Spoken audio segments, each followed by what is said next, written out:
Hello বন্ধুরা, welcome back to my channel Rumela and you.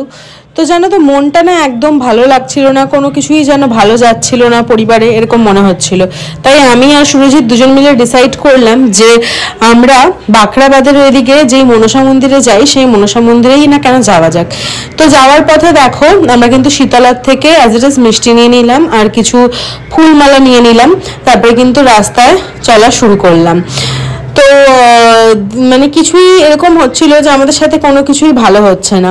তোমাদেরকে অনেককেই বলেছিলাম যে আমাদের অ্যাকোয়ারিয়ামে যে সমস্ত মাছ আমরা রেখেছিলাম, যেটা আমার সুরজিৎ দুজনেরই খুব প্রিয় ছিল, স্পেশালি সুরজিতের, ও খুব মানে ওর খুব শখ আর কি, অ্যাকোয়ারিয়াম থাকবে, মাছ টাছ থাকবে। তো আমাদের একের পর এক কিন্তু সমস্ত মাছ মারা যাচ্ছিল, আর আমাদের জিনিসটা মানে একদম ভালো লাগছিল না, মনটা কু ডাকছিল। তাই অনেকদিন মনসা মন্দিরে যাওয়াও হয় না, তাই কিন্তু পথ চলা শুরু করলাম মনসা মন্দিরে যাব বলে। শনিবার, এই গত শনিবার গেছিলাম মনসা মন্দিরে। তো তারপরে দেখো, এখানে মনসা মন্দিরের রাস্তাঘাটগুলো তোমাদেরকে দেখাই। পুরোটাই কিন্তু সেটা একটা গ্রামের মধ্যে, বাখরাবাদ থেকে সোজা রাস্তা চলে গেলে অনেকটা যাবার পরে বাদিকে গেলে কিন্তু এই মনসা মন্দির। তো মা খুবই জাগ্রত, আর ওখানে একজন এমনও আছে যিনি হচ্ছে ভরে পড়ে। তো এর আগেও তোমাদের সাথে এই ব্লগ আমি শেয়ার করেছিলাম মনসা মন্দিরে ম্যাওয়ের, মানে ম্যাও হওয়ার পরে, মানে ম্যাও হওয়ার আগে আমরা মানত করেছিলাম যে পায়েস টায়েস দিয়ে পুজো দেবো মনসা মন্দিরে, কারণ সুরজিৎ এই ঠাকুরকে কিন্তু খুব মানে, সেই কারণে। তো সেই ব্লগটাও তোমাদের সাথে আমি শেয়ার করেছিলাম, সেটা দেখলে তোমরা ডিটেলসে সমস্ত কিছুই দেখতে পাবে।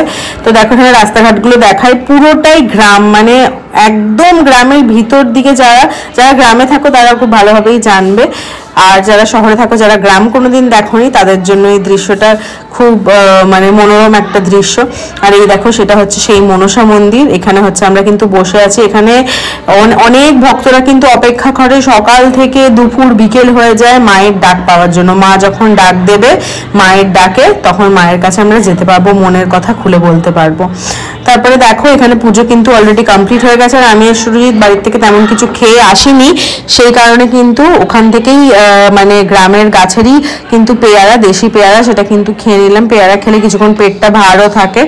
আর তারপরে দেখো, এটা হচ্ছে মনসা মন্দির, যেটা তার পিছনের দিকটা তোমাদেরকে দেখাচ্ছি, কত গরু বাঁধা আছে, চাষ ঠাস হচ্ছে, এখানে বিভিন্ন রকমের গাছ ঠাচও আছে।